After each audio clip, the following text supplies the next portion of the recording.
புலி இல்லை பூனைன்னு சொன்ன? குட்டியில் பார்க்க ரெண்டும் ஒரே மாதிரி தான் இருக்கும். அது வளர்ந்து ஏறி கோலை கடிக்கும்போது தான் தெரியும் பூனை அது புலி எதுன்னு. நீங்க அழகா இருக்கே, பார்க்க கியூட்டா சின்ன குழந்தையாட்டம் இருக்கே. ஒருத்தனை அடிக்கணும். செஞ்சிடலாமா? செஞ்சுட்டா போச்சு. அடிக்க போறது யாரு? தளபதி.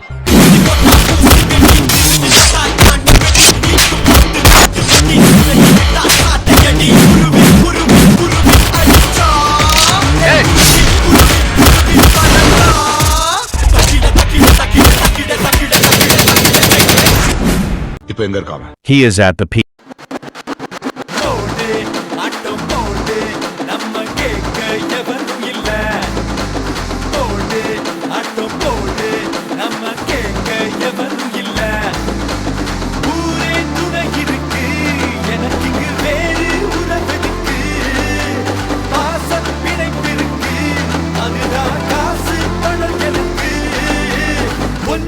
தடுக்கவும் என்ன எதுக்கவும் எவனும் பொறக்கவில்லை.